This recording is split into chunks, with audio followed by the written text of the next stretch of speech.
Entonces, bueno, nuevamente bienvenidos a todos los que nos acompañan hoy y gracias también Sistema B, Camilo Ramírez, por también apoyarnos con esta iniciativa de este programa de la A a la B. Hoy tenemos de invitado especial a Juan Carlos Lozano. Voy a contarles un poco acerca de Juan Carlos y luego empezamos a tener una conversación con él y poder hacerle unas preguntas. Entonces, nuevamente, Juan Carlos, bienvenido y gracias por estar acá. No, a ustedes de verdad, muchas gracias por esta invitación y a todos los que están también conectados, muchas gracias por acompañarnos. Chévere. Listo, les cuento entonces de Juan Carlos. Juan Carlos es el fundador y CEO de Impactia. Es una organización desde donde trabajan por democratizar el acceso a fondos internacionales, nacionales y locales destinados al impacto social con y para actores de cambio social en América Latina. Impactia ha identificado y dispuesto en su plataforma 15 billones de dólares, teniendo 25.000 usuarios registrados al momento, ¿cierto? Y han generado un impacto social en más de 20 países en el mundo. Eso lo han logrado, entiendo que en un periodo de 5 años, Juan. Sí, un poquito más, ya son 5 años y medio desde que lanzamos la primera versión de Impact. Wow, ok. Bueno, también Juan es cofundador de Asaí Consultores, que entiendo que lo cofundaron en 2011, y Asaí brinda servicios para optimizar también el impacto social y público de varias organizaciones y entidades.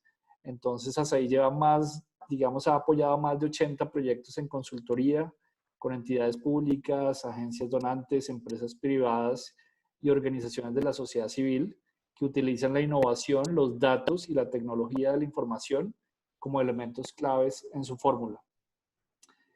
Juan Carlos estudió Gobierno y Relaciones Internacionales en la Universidad Externado de Colombia, donde también fue profesor de Sociedad Civil y Gestión de Proyectos. Tiene una maestría. Todavía. ¿Todavía? Todavía. Ok. Buenísimo. Bueno, Sí, profe, bienvenido. eso oxigena el alma. Bueno, muy bien. Y tiene una maestría en Desarrollo de la Universidad de los Andes. Antes de convertirse en un emprendedor social con el impacto que está generando ahorita desde Impacte y Asaí, Juan Carlos fue director de la ONG Equitas Colombia y también lideró el área de cooperación internacional de la Alcaldía Mayor de Bogotá. También fue gerente de cooperación de la Embajada Británica y bueno, ahorita está precisamente liderando esta iniciativa con Impactia, de la cual vamos a hablar un poco hoy. Y bueno, bienvenido Juan Carlos, gracias por liderar esta iniciativa tan poderosa con Impactia, generando tanto impacto tal cual y gracias por acompañarnos.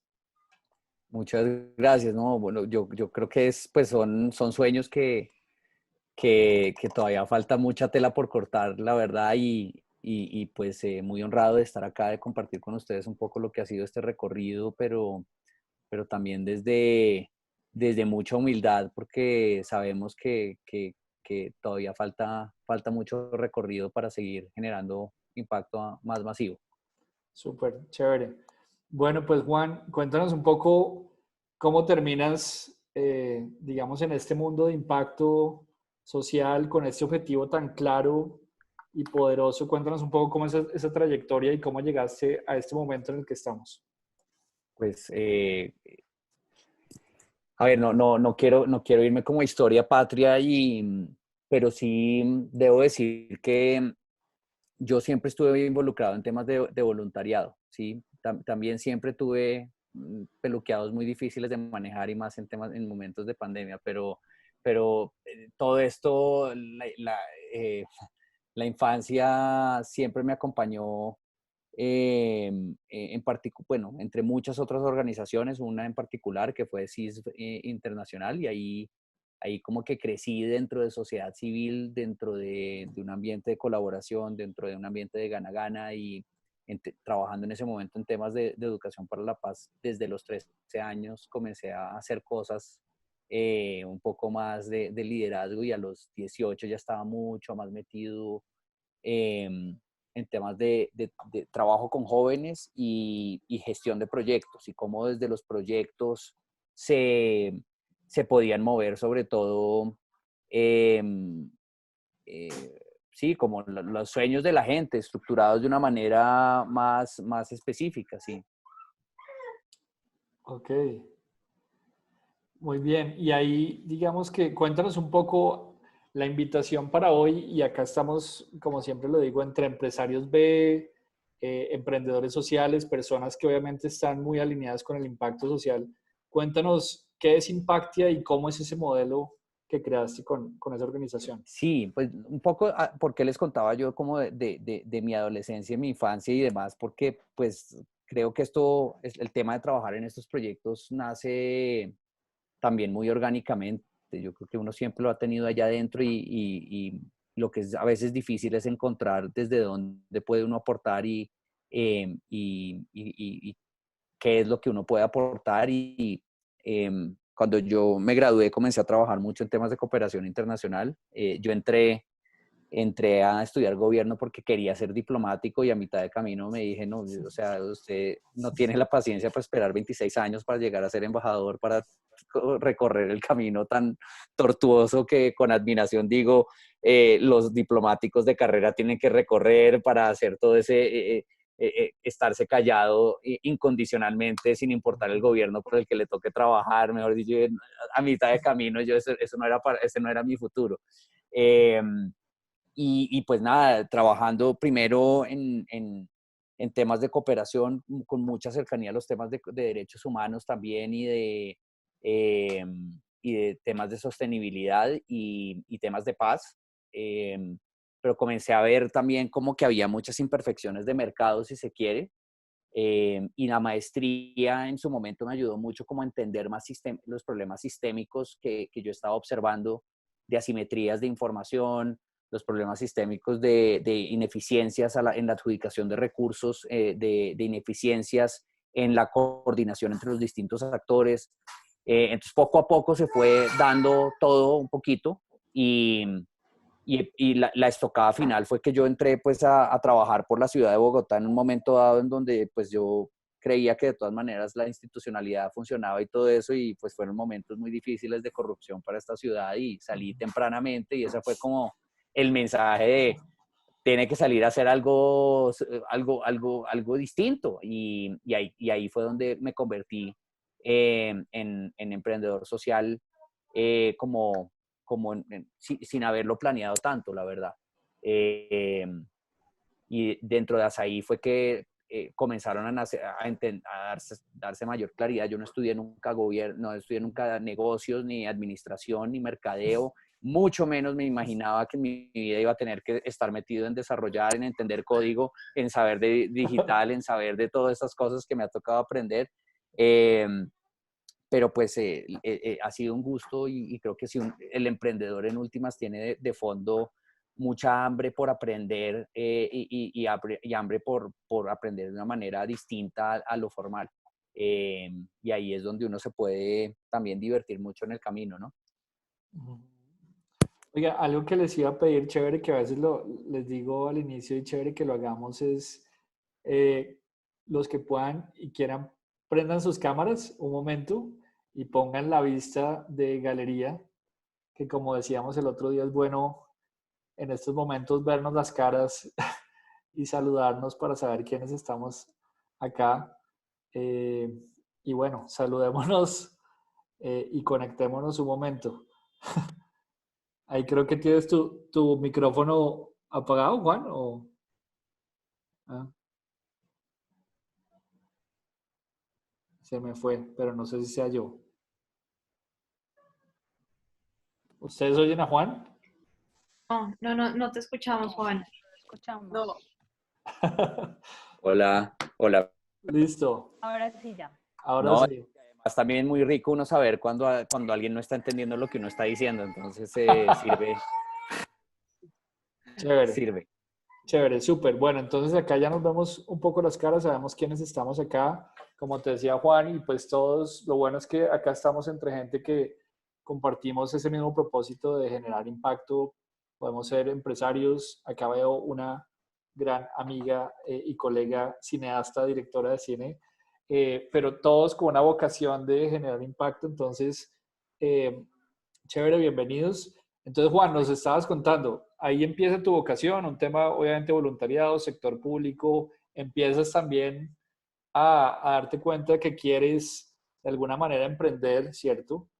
Y te ves abocado a SAI e Impactia. Entonces cuéntanos ahorita, precisamente acá también y en esta coyuntura, habemos muchas personas como pues que estamos interesados en generar mayor impacto con nuestros proyectos, tener modelos de negocio operativos que funcionen y que sean sostenibles, que generen impacto, pero también queremos ver obviamente fórmulas, estrategias de cooperación, de gestión de recursos. Cuéntanos un poco cómo es Impactia y esa plataforma, cómo también nos puede ayudar a todos nosotros. Bueno, pues digamos que Impacte en un primer momento nace porque nos damos cuenta que todo ese espectro de fondos que existen, primero no hay un solo actor que conociera todo el espectro de quiénes, cuáles son los fondos, dónde están, para qué están, de quiénes son los actores detrás que ofrecen este tipo de recursos y demás, cuáles son las agendas, los intereses que mueven detrás de ese tipo de acciones. Segundo, veíamos un desequilibrio muy fuerte que se lo seguimos viendo, pero hay algunos que sabían cómo navegar eso y dónde estaban los recursos y la mayoría, amplia mayoría de los actores no tenían ni idea ni cómo masticar, ni dónde estaban, ni quiénes eran los donantes, ni nada.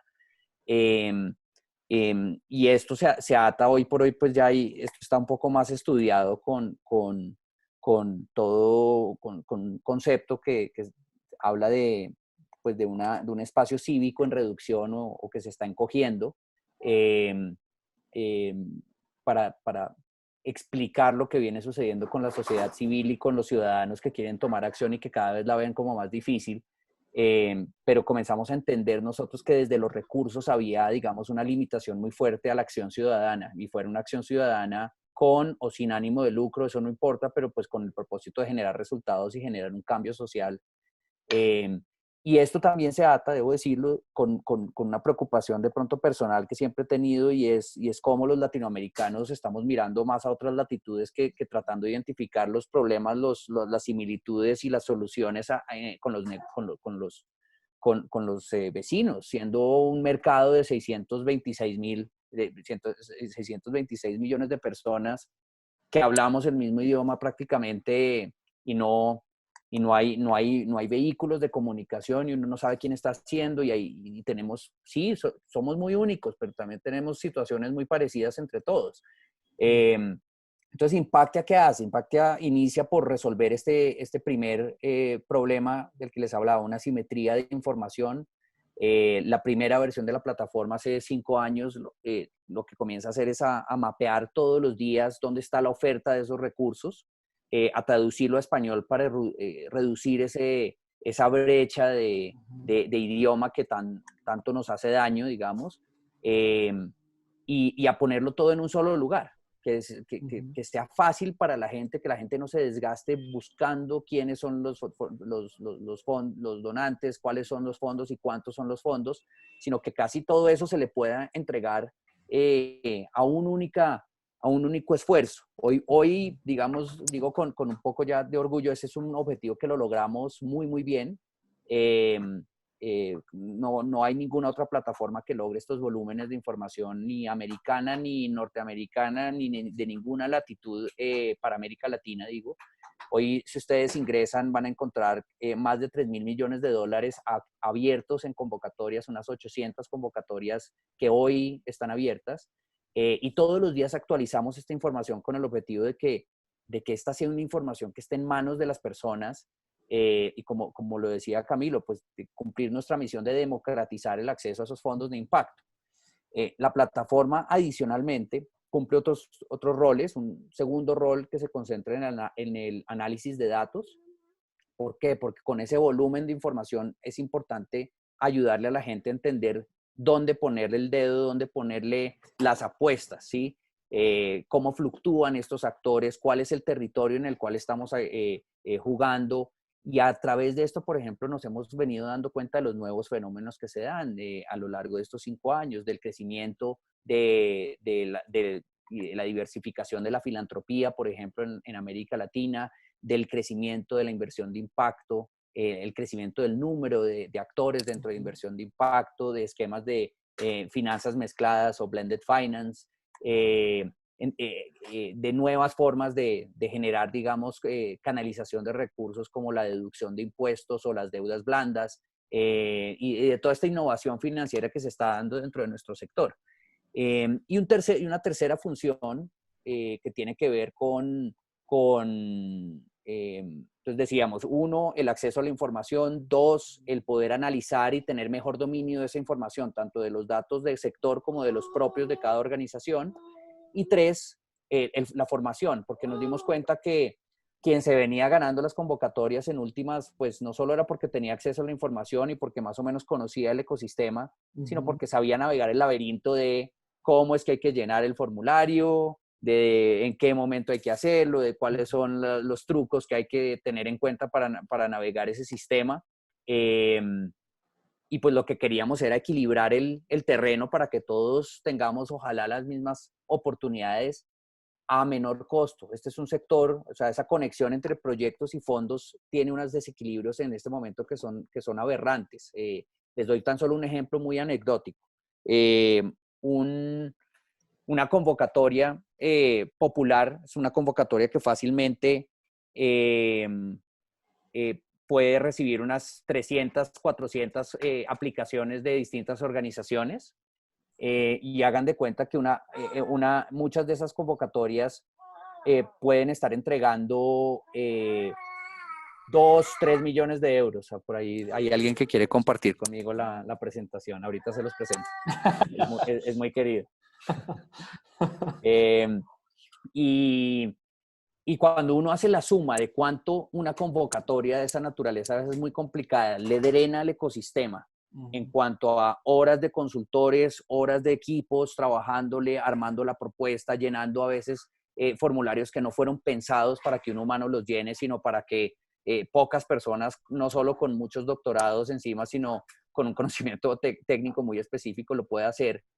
Y uno suma la cantidad de dinero que entregan esos cooperantes al sistema, se da cuenta que la diferencia entre lo que le drenaron al sistema y lo que le entregaron no es mayor, y que casi esto tiene un comportamiento de un impuesto regresivo. Le quito a todo el mundo y le entrego a poquitos. O sea, aberrante, ¿sí? Entonces, de ahí es que cada vez más para nosotros, más allá de lo que hoy es la plataforma, y aprovecho pues también la oportunidad, a finales de mes, el 31, estaremos lanzando nuestra nueva versión de la plataforma que incorpora de una manera mucho más amigable toda esta información, no solo la buena cantidad de información que tenemos, sino todo el flujo.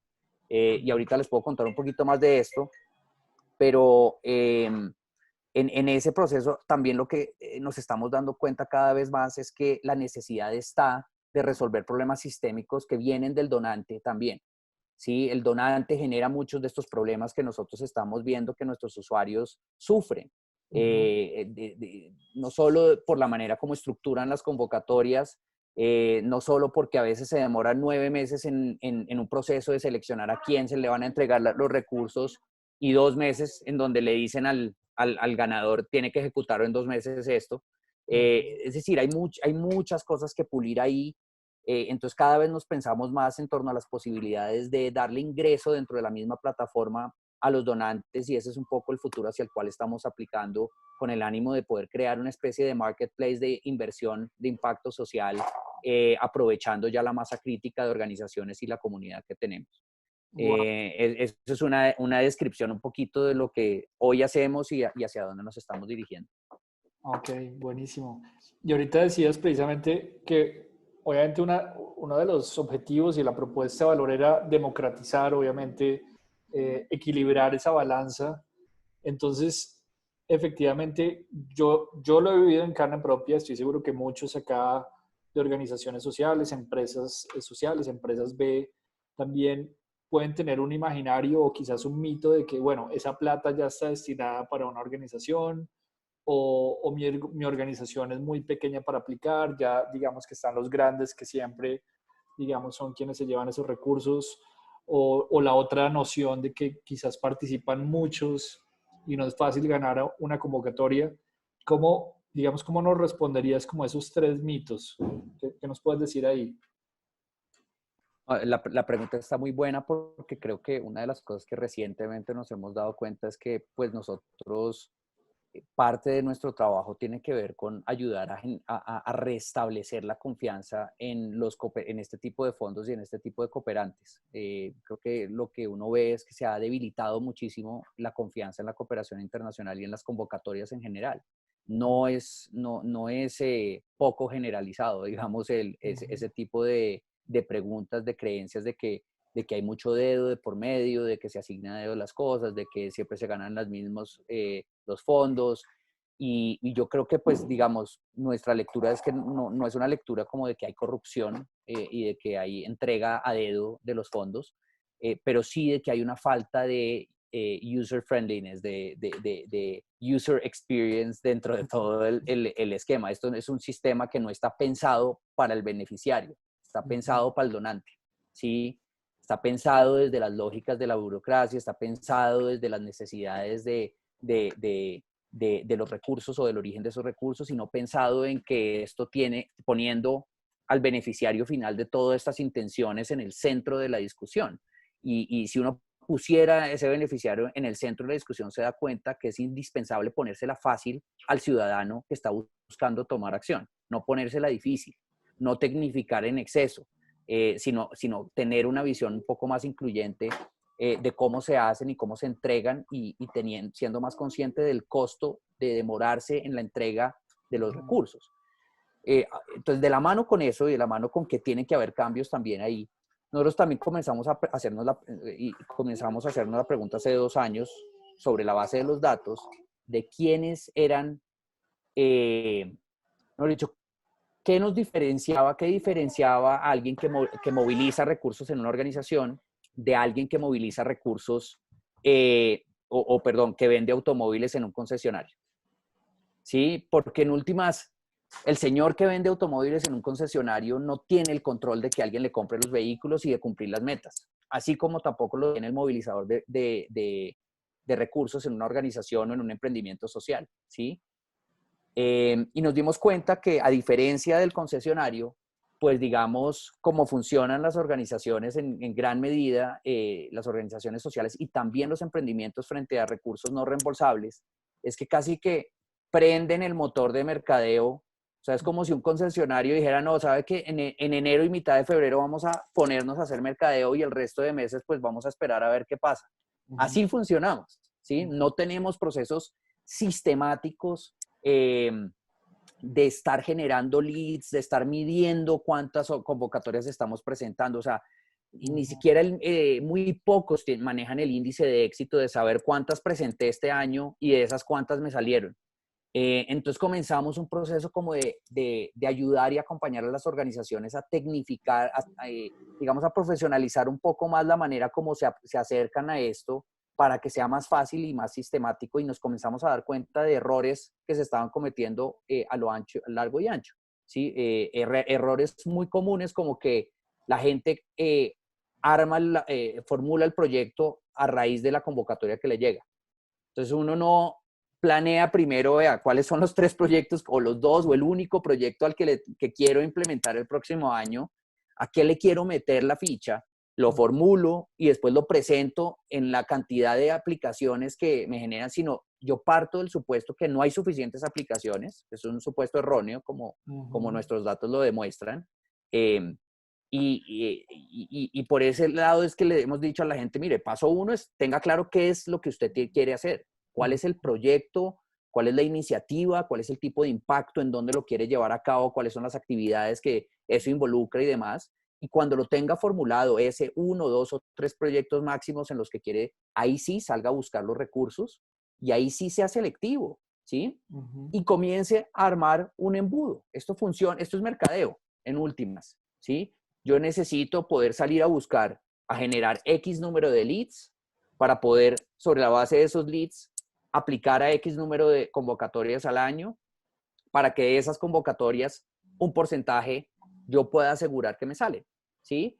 ¿Por qué? Porque así como le pasa a cualquier industria, cuando uno sale a vender, uno puede a veces tener el mejor producto y no vendérselo a la persona, por distintas razones. Entonces, el tener un análisis un poco más numérico incluso. El tener mejor conocimiento de cómo funciona ese embudo y el tener una actividad, digamos, permanente de salir a buscar los socios que van a invertir en su organización o que van a invertir en su emprendimiento, hace que eso sea mucho más fácil. Y esto no es nada distinto de cómo funciona la búsqueda de capital de inversión. O sea, cuando uno sale a buscar inversionistas para su emprendimiento, pues uno no sale creyendo que con el primero que va a hablar ya se va a sentar y le va a soltar la inversión. Uno sale a hacer pitches desde la base de entender que se va a reunir probablemente con 20, 30, 50 o 100 personas y que de esos van a salir 2 inversionistas. Entonces, no es tan distinto el proceso, pero sí necesitamos saber que esto no es un tema de suerte, de, uy, no, se le apareció la Virgen, a este le salió el recursito. No, o sea, es un trabajo sistemático en donde yo tengo el poder de poder incrementar la probabilidad de éxito de financiar. Ahora, lo otro también que es muy importante también decir acá es que no todos los usos son para los proyectos de cooperación o de filantropía de esta naturaleza. Nos hemos dado cuenta que acá debe haber una diversificación de fuentes de ingreso también, ¿sí? Hay ciertos fondos que son mucho más convenientes para mantener la operación base de una organización. Los recursos que nosotros tenemos son mucho más apropiados o para un emprendimiento en donde hay que poner un capital semilla o bien para escalar o para tener un cambio en un periodo específicamente decidido para implementar un proyecto, eh, o bien para generar en el marco de una organización social, pues probar una nueva metodología, generar una expansión extraordinaria, o sea, para acciones puntuales que le apunten a la sostenibilidad y a la escalabilidad de lo que se está haciendo o para pilotear cosas nuevas que no se piloteaban antes y tomar un poco más de riesgos desde ese punto de vista. Entonces, esto, perdón que sé que estoy tocando muchos temas que podrían parecer desconectados, pero en No, última lo que estoy buenísimo. queriendo decir acá es que esto, digamos, requiere de un poquito también de orden a la hora de salir a vender y que los procesos y las técnicas de mercadeo sirven para uno también ubicarse muy bien y entender que esto es una actividad que usted tiene que poderla hacer día a día, semana a semana, para uno ponerse metas y parte de nuestras recomendaciones a las organizaciones es maneje esto como usted maneja sus ventas o como si usted manejaría sus ventas. Tiene que tener metas trimestrales de cuántas convocatorias tiene que haber logrado identificar que sean en donde sea elegible. Tiene que tener metas trimestrales de cuántas aplicaciones va a entregar y tiene que tener mínimo metas anuales de cuántas convocatorias quiere ganar. Y poco a poco utilice pocos proyectos y muchas convocatorias. ¿Sí? Ojalá uno tuviera un solo proyecto porque significa que uno, ese mismo proyecto, claro, lo ajusta, lo acomoda, lo moldea a las distintas convocatorias, pero el mismo proyecto lo formuló una vez y lo ajustó para 20 o 30 convocatorias que es que tuvo que presentar en el marco de esas, pero no se desgastó cada vez armando un proyecto de cero, casi que a imagen y semejanza de una convocatoria. Porque eso lleva también a muy malas prácticas, lleva a que se distancie uno de lo que uno de verdad quiere hacer, a que termine haciendo cosas que en su misión inicialmente no estaban o en su plan estratégico no estaban. Pero todo esto parte de un descubrimiento muy bonito que permite Impactia y es, acá el problema no es de plata. ¿Sí? Acá el problema tiene otro índole. Hay suficiente dinero, hay mucho dinero allá afuera. Hay mucho más problema de identificar buenos proyectos, les digo, que de carencia de recursos. Entonces, ¿qué tenemos que hacer para que nuestros proyectos sean de muy alta calidad, para que seamos muy competitivos y para que en ese mundo podamos intentar generar leads con distintos posibles inversionistas o donantes para nuestras causas? Pero eso es un trabajo que no sucede o que no se da si yo prendo la máquina 3 semanas al año. ¿Mm? Ok. No, Eso es. buenísimo. Buenísimo porque, claro, y era una duda precisamente que tenía con respecto a esos mitos que ya aclarados, pero también como de la buena práctica y la mala práctica, ¿cierto? De ese tipo de gestión. Y entiendo que efectivamente es un tema absolutamente estratégico, profesional, digamos, que se debe manejar como también, digamos, darle un orden de relevancia muy importante, para que efectivamente se logre ese proceso y que sí haya un proceso, el seguimiento, ¿cierto? Entonces, buenísimo. Una pregunta que también, digamos, surge en esta coyuntura es, precisamente con el COVID, con todo esto que ha venido, los recursos de cooperación han aumentado, han disminuido, siguen igual y, digamos, además del orden de magnitud, muchos recursos que estaban destinados a proyectos, digamos, acá hay una pregunta que habla de entretenimiento o aspectos de cultura o educación, por ejemplo, se destinan hacia el COVID o cómo funciona en este momento, cómo está funcionando ahorita? Bueno, pues ahí les acabo de copiar un vínculo para que chismoseen ahorita, pero fue una iniciativa que fue como un poco nuestro granito de arena para toda esta situación que estamos viviendo y es un mapa que hicimos, un ejercicio de mapeo específico para los recursos dirigidos a COVID en la región, ¿no? Em, y pueden entrar y un poco si quieren jugar ahí con los números y con los filtros y toda la cosa. Ujú. Eh, pero ¿qué notamos? Lo primero es que no notamos una reducción. Probablemente lo que estamos dándonos cuenta es que hay un redireccionamiento, si se quiere, de algunos de los recursos y repriorización pues, para dirigir recursos hacia COVID. Sí se han dirigido un auge sobre todo entre marzo y junio, un auge muy fuerte gracias, Camilo. Un auge muy fuerte de recursos dirigidos hacia COVID, casi que en dos áreas. Una, específicamente como a todo el problema de salud per se, investigación, mitigación desde el punto de vista del contagio, etcétera, etcétera. Y después más hacia eh, mediados de junio y lo que ha sido julio se ha intensificado un poquito más en recursos destinados como a la recuperación de los efectos económicos del COVID, ¿sí? Y en ese campo, ahí sí, en todos los sectores. Bueno, mentiras, no en todos los sectores, mucho más visibles en sectores como industrias extractivas, recursos para temas de cultura, por ejemplo, Ujú. para emprendimiento. Por ahí digamos que se ha dado como muy fuerte, muy poco para la sociedad civil. Digamos que es una de las críticas que se ha dado y es cómo es Ujú. posible que, en primer lugar, en el caso de Colombia, por ejemplo, sacaron las medidas de rescate, esto pasó en otros dos países de América Latina igual, sacaron las medidas de rescate para apoyar a las empresas en el pago de sus nóminas y cosas así, y eso no le aplicaba a entidades sin ánimo de lucro, solo le aplicaba a empresas. Ujú. Eh, entonces, eso mismo pasó con los recursos, como que parecería que la atención se fue directamente primero como a las empresas, a los emprendimientos, Ujú. a la pequeña y mediana empresa, Ujú. pero no a las entidades del sector, del tercer sector. Eh, entonces, pues digamos ahí veo, sí, no sé si eso contesta Ujú. la pregunta. Creo que sí hay unas transformaciones que vamos a seguir viendo y ahorita en las últimas semanas, pues digamos, nosotros hemos venido también siendo consultados o participando en distintos diálogos con algunos donantes que están repensándose su rol, repensando dónde poner los recursos, ya más pensando en el 2021 que en el 2020 de verdad, Ujú.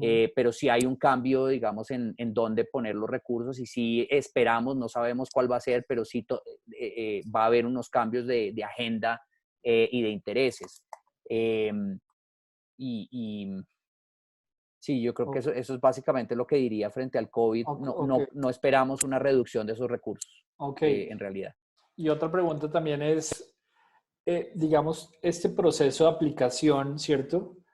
Entendiendo que la buena práctica es asumirlo como un tema estratégico y que tiene un proceso al interior de la organización, eh, ¿cuánto tiempo requiere esta aplicación? Digamos, si yo tengo un proyecto en este momento, ¿cierto? Eh, esperaría, digamos, si es una buena práctica y me he concentrado en ese proyecto y sé que quiero con ese proyecto buscar qué tipo de recursos, digamos, ¿cuánto tiempo puede tomar esa búsqueda o cómo es ese proceso de búsqueda? Este proceso funciona muy parecido a un ejercicio de business development, digamos, de Ujú. ventas de servicios B2B. Yo lo asimilo mucho a eso. en donde según el sector, tú logras tus lapsos, digamos, o tus, ¿cómo se llaman esos? Tus rutas de venta pueden durar entre 3 a 9 meses, ¿sí? Nosotros acá lo vemos que para presupuestar es mucho más fácil presupuestar con 6 meses de antelación a cuando voy a necesitar el recurso mínimo, pero preferiblemente acercándose más al año para no estar tan presionados por el tiempo. Es decir, son procesos que se demoran mucho. Yo les decía ahorita, el ejemplo de eso sigue dándose. Donantes que se demoran 9 meses en un proceso de a quién le voy a entregar el recurso y pues con todos los problemas que eso acarrea, porque cuando uno escribe un proyecto y a los 9 meses te dicen que ganaste, pues ya toca reescribir ese proyecto porque eso ya no sirve para nada, pues el mundo y el país cambia con una agilidad que muchas veces esos proyectos toca reescribirlos en ocasiones. Pero esos son los ciclos. Okay. Entonces, si yo mido más o menos, que además no es que yo voy a esperar con un donante a que me digan en 9 meses si sí o si no, sino que yo todas las semanas voy a estar entregando aplicaciones, ¿sí? Presentando aplicaciones a distintos donantes y que yo podría eventualmente apuntarle a estar enviando unas 50 a 60 propuestas por año, pues sí pensarse en 9 meses de que dentro de esos 9 meses me reviente uno de esos es lo factible. Y las matemáticas dan, es decir, si uno piensa de alguien muy junior, de pronto de 1,500,000, 2 millones de pesos por mes, a alguien, no sé, súper senior, que haga este tipo de trabajo de 15 millones de pesos al mes, multiplícalo por 12 y con un proyecto mediano ya te dio la matemática, ya recuperaste esa inversión, ¿sí? Obviamente, pues yo no contrataría a alguien de un perfil de 15 millones de pesos pues para un proyecto muy pequeño de $50,000, sino para un proyecto de 2 o 3 o 4 millones de dólares. Pero las matemáticas dan. El tema es que a veces es difícil sacar eso sin tener la certeza de que te va a generar, pero digamos un poco desde el estudio de los datos nosotros vemos que sin duda alguna pues los resultados se dan. También porque cuando tienes pocos proyectos y lo presentas muchas veces, cada vez es mejor. Es parecido el embudo de búsqueda de inversión, en donde cada vez tú haces el pitch, lo haces mejor. Sabes dónde detenerte, sabes dónde no, sabes cómo leer mejor al inversionista que tienes enfrente, en dónde hacerle énfasis, en dónde detenerte, callarte de qué, etcétera. Perfecto. ¿Sí? Y acá hay algo muy clave también, Camilo, que no he mencionado, y es que creo que en este mundo de las convocatorias y demás se ha malentendido y se ha generado una confusión grande en torno a la formulación, ¿sí? Y la formulación no debe suceder todo el tiempo. O sea, uno no, es que ¿quién sabe formular proyectos? No, mire, formular proyectos es una cosa. Lo que sucede en un proceso de aplicación a una convocatoria no es la formulación de un proyecto y no debería ser. Es la comunicación del proyecto. Cuando uno formula, uno está pensando técnicamente en cuál es la teoría del cambio, en cuáles son las actividades, en cuál es el presupuesto. Eso es formular un proyecto. Cuando uno está aplicando a una convocatoria, lo que uno está es comunicando qué es lo que quiere hacer. Y eso son dos funciones muy distintas y son dos talentos incluso muy distintos, ¿sí? La mayoría de las organizaciones, la mayoría de los emprendedores formulan mientras que están aplicando. Y ahí hay cualquier cantidad de problemas, digamos, de efectividad, ¿no? Si yo formulo mientras que estoy aplicando, pues yo tengo muchos errores que no estoy identificando. No estoy pensando en cómo se lo voy a comunicar a la otra persona, sino en qué voy a hacer. Y entiendo obviamente que la buena práctica obviamente es entender mi proyecto, esa teoría de cambio, o sea, estructurarlo muy bien y luego sí comunicarlo aplicando. Exacto, exactamente. Y saber venderlo, saber contarlo en pocas palabras. Si se quiere, es como si uno llevara todo el concepto del pitch, pero a un papel. Si uno no tiene que poner todo lo que tiene en la cabeza a la hora de hacer una aplicación, sino las cosas que van a ser vendedoras y ganadoras y llamarán la atención y le conseguirán a usted la entrevista para que pueda contar más la historia. De acuerdo. Acá hay un par de preguntas y también los invito a todos a que hagan preguntas. Digamos que acá Mónica Borda nos dice qué posibilidades hay para proyectos de entretenimiento. Camilo Ramírez nos dice, tenemos retos en temas de comunicaciones. ¿Existen fondos para fortalecer esta área?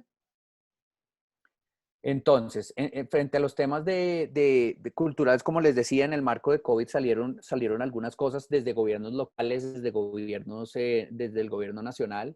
Y bueno, pues la diplomacia, como les conté al comienzo, no es el fuerte mío. Yo sí siento que acá en el país pues hay una necesidad enorme de verdad regular la manera como se entregan las subvenciones de distinto índole, y no solo en el Ministerio de Cultura, en donde pues que ha estado un poco más en boca de los medios de comunicación y demás, sino en general. Necesitamos regulación para garantizar unos mínimos de subvenciones en distintos sectores, pero también para que haya mejor forma de entregarlos y de meritocracia y de por medio. Pero fondos hay, sí, y no solo nacionales y no solo gubernamentales. Los que salen del Ministerio de Cultura son bastante importantes, mucho más importantes de lo que uno se alcanza a imaginar. Eh, y en materia de industrias culturales también hay muy buenas posibilidades, pues por los vehículos de apoyo al emprendimiento que hay en el país, y los fondos que hay de por medio.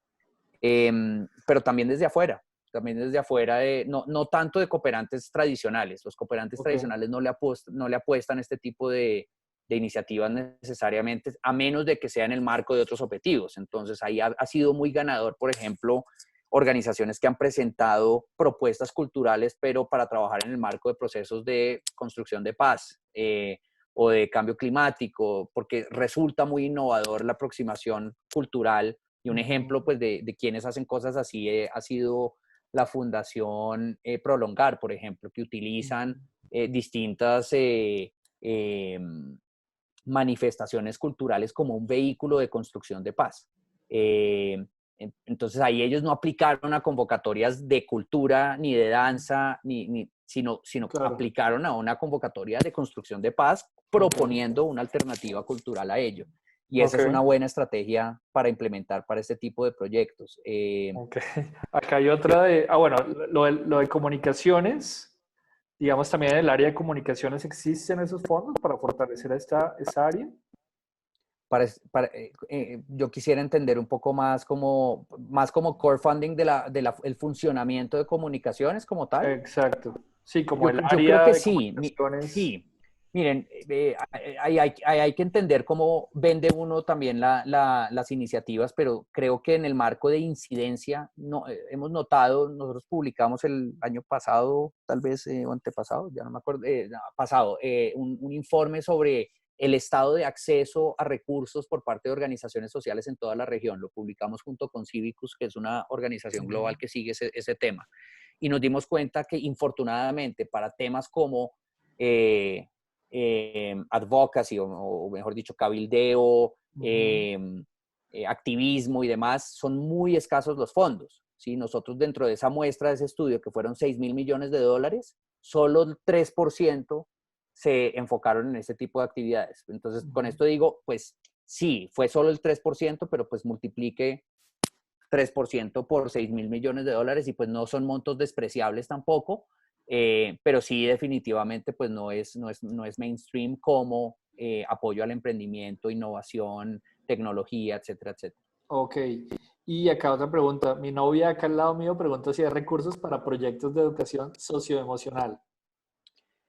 Entonces, pues digamos, a nosotros nos llegan con todo tipo de preguntas capciosas, difíciles como esta, pues porque no te tendría la cifra Claro, claro. específica para ese segmento, pero lo que nos hemos dado cuenta es que no hay proyecto que no tenga fondos a los cuales pueda aplicar y ganar. ¿Sí? Realmente los hay.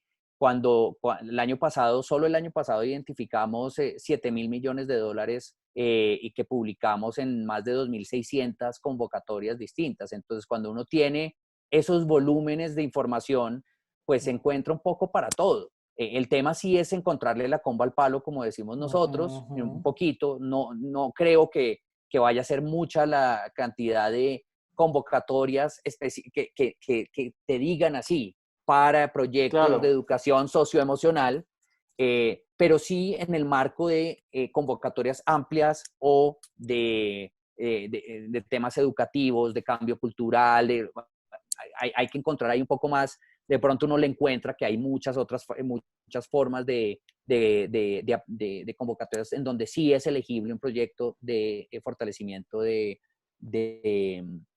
educación socioemocional. Y también todo depende del contexto, es decir, la educación socioemocional se ha venido, por ejemplo, utilizando muchísimo en procesos de reconversión de actividades económicas, ¿sí?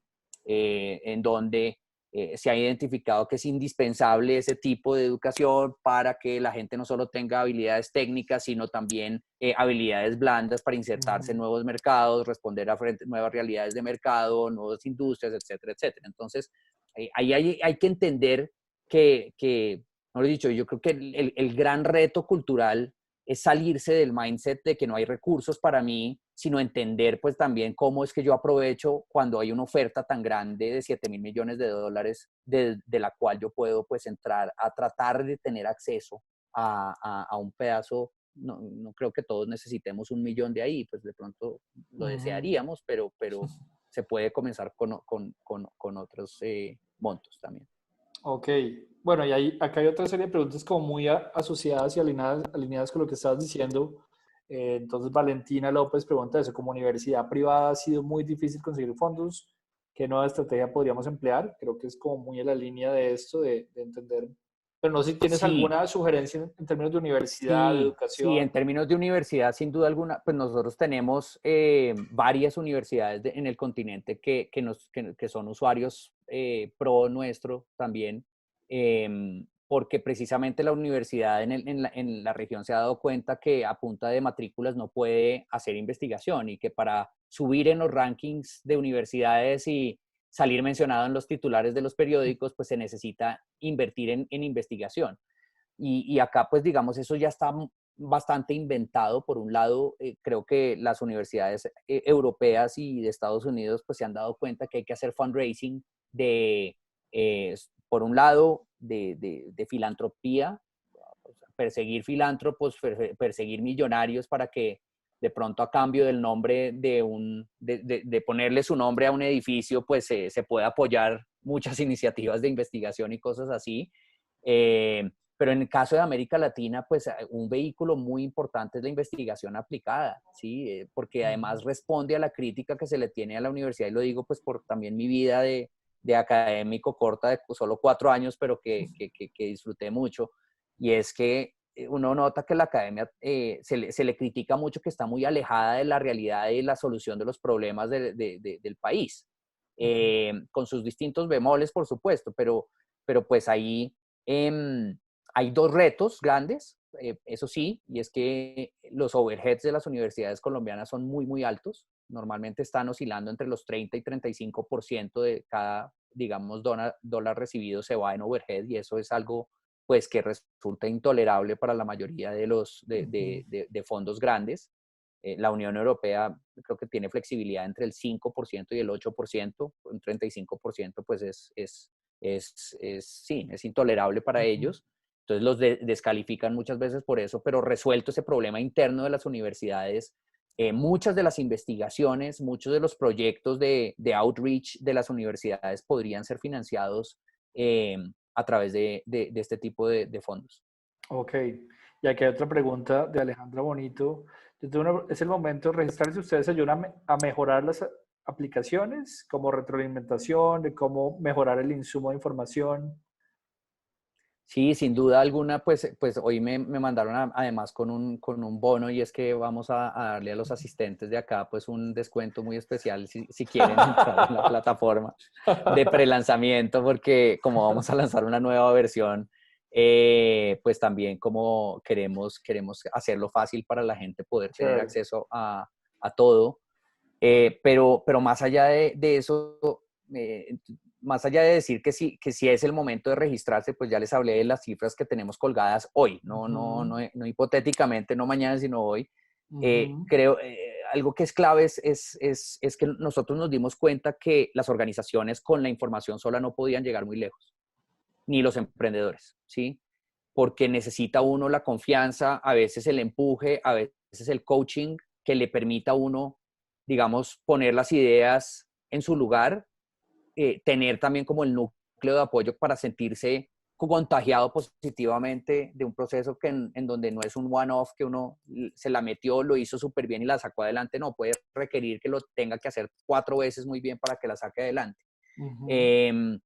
Entonces ahí todo un componente, y eso es algo que está incluido en la nueva versión de la plataforma que vamos a lanzar, es que tenemos un módulo entero de formación y asesoría, ¿sí? En donde semanalmente nosotros desde hace ya unos 6 meses venimos teniendo actividades que le llegan a entre 40 y 170 personas por semana, con formaciones, talleres que hacemos con aliados en distintos temas relacionados. Entonces, casi que esto, alguna persona nos decía, no, es que yo estoy acá solamente porque es que me resulta muy económico toda la formación que ustedes me entregan a través de esto por tan solo $14 el mes.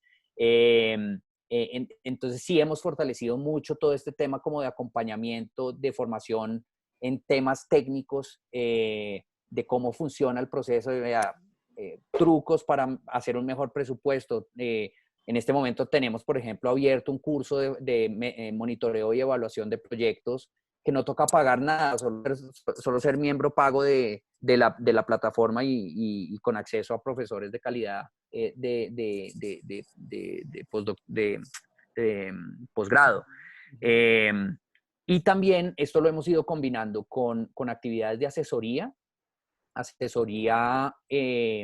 Nosotros tenemos asesores que llevan a cabo sesiones de coaching colectivas todas las semanas, y también por solicitud, ahí sí, no, que necesito que alguien que me revise mi propuesta, pues ahí sí lo que hacemos es generar el puente y ubicar dentro de nuestro pool de asesores uno que sepa del tema y demás, y pues ellos ya tienen unos fees específicos por hoja que manejan con estos usuarios, pero pues que también son muy, o sea, muy manejables en comparación con lo que uno le costaría salir a buscar un experto de ese nivel que le pueda a uno de verdad in-house estar trabajando estos proyectos.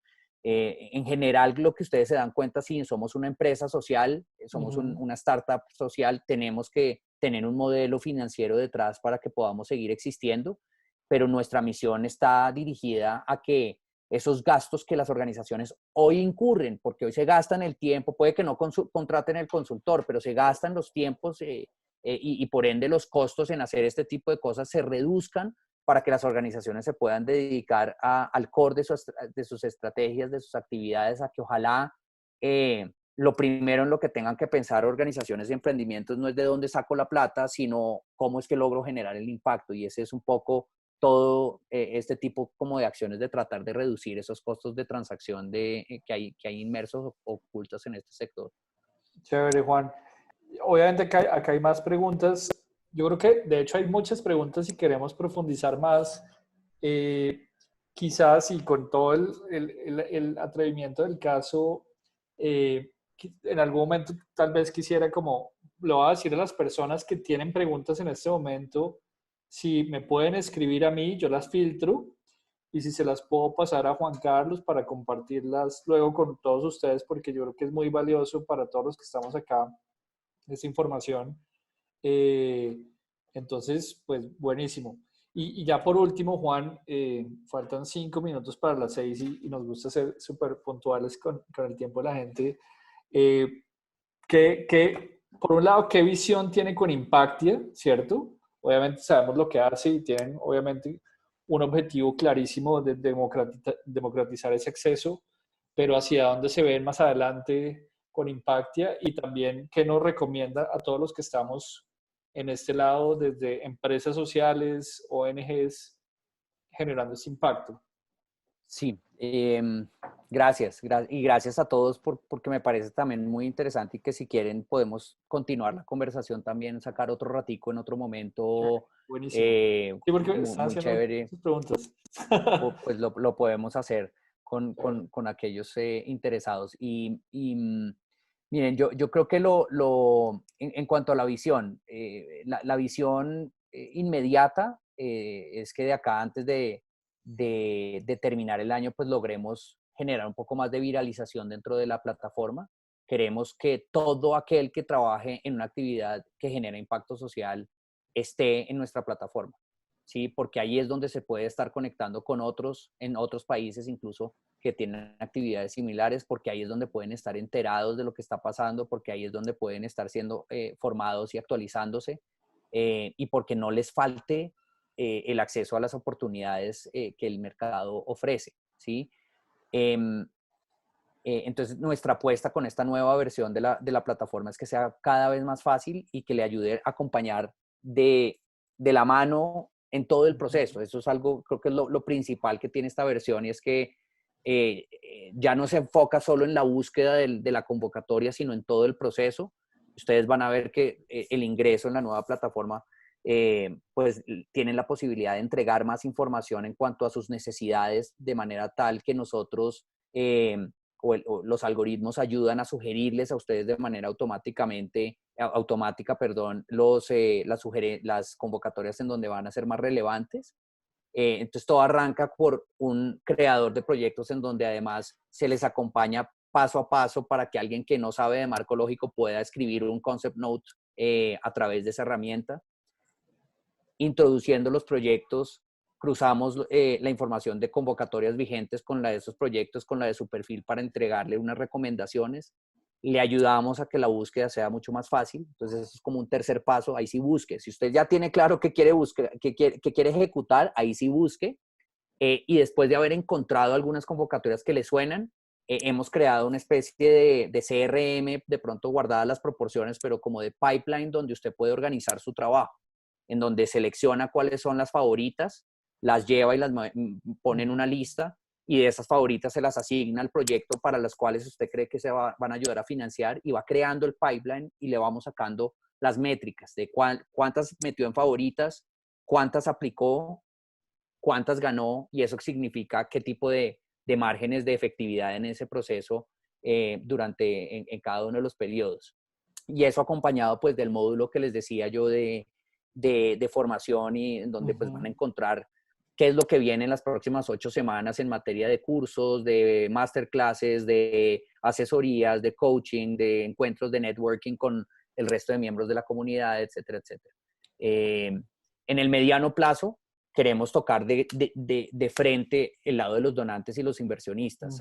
Creo que la mejor forma de acabar con las malas prácticas, que es nuestra apuesta, es dándoles alternativas para que hagan las cosas distintas con mayores niveles de eficiencia y eficacia. ¿Sí? Entonces, nuestra apuesta es a crearle una solución dentro de Impactia, pero para los donantes y los inversionistas, que les permita reducir al menos a la mitad los tiempos que se demoran en adjudicar un proyecto o un recurso, digamos, y ojalá también al menos a la mitad los costos en los que incurren para ese proceso de adjudicación. Todo esto pues apalancado de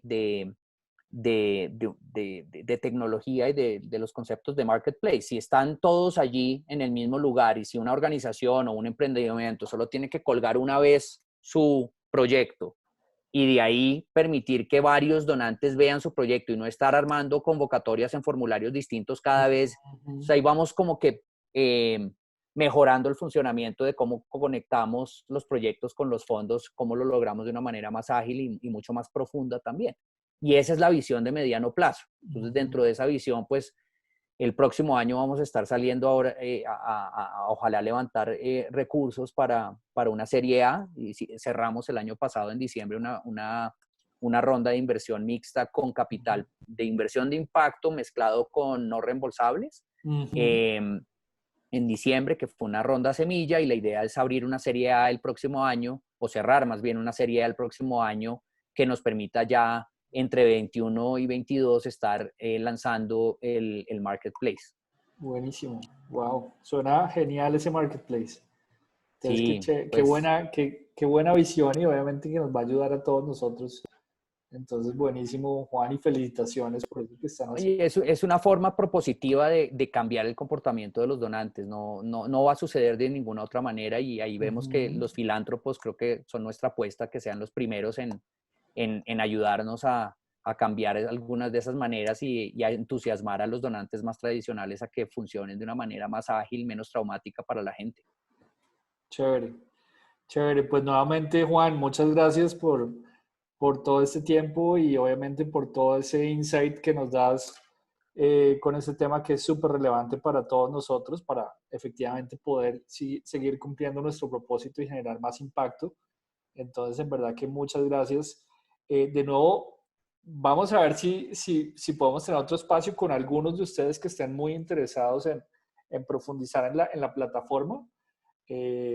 Y pues, ¿No? O en seguir la charla también, Gaby, porque sí, chévere oírlos de hacerla, también como escuchar un poco más las me parece historias y tener buenísimo. una conversación. Yo veo ahí una pregunta, pues digamos, del proceso de cómo, de lo que ha sido de Impacte, y pues veo también que está ahí conectado Alex, con quien he tenido buenas charlas sobre a lo largo de estos años, también aquí y allá. Pero yo creo que solo dejo de pronto algo para que lo profundicemos en esa charla, y es, a nosotros nos hace mucho daño, mucho bien, pero también mucho daño Ujú, el mito del modelo de emprendimiento de startups de Norteamérica. ujú, Y lo que digo es porque vivimos en un ecosistema muy distinto y trabajamos en mercados muy distintos. Y ese mismo mito de Rappi, digamos, de que tú en 2 años puedes crecer y demás, y que rápidamente consigues 5 millones para financiar una idea de dólares y demás, pues nos hace daño porque nos pone en una permanente ansiedad de sentirnos insatisfechos con los logros. Y de no entender que los procesos en estas latitudes por nosotros mismos y nuestras propias culturas son a otros ritmos y de otras maneras.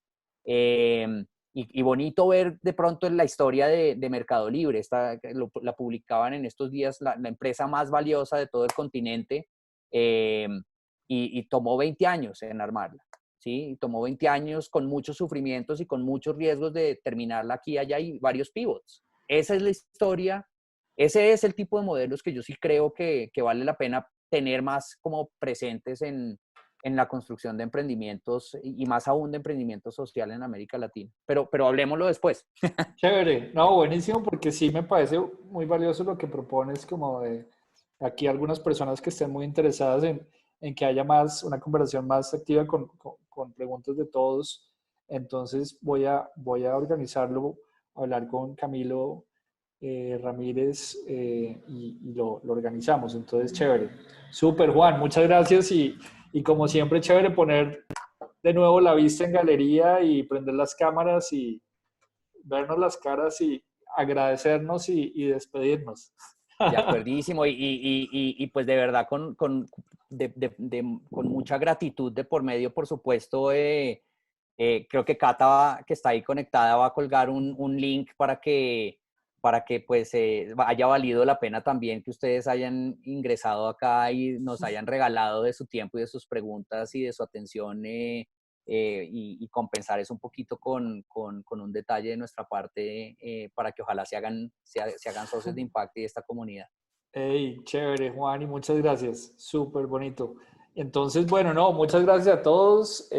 Buena tarde, buen fin de semana y ahí estamos en contacto. Bueno, Vale, muchas gracias. bueno, se Gracias, Gracias. Juan cuida. Carlos. Chao. Un abrazo.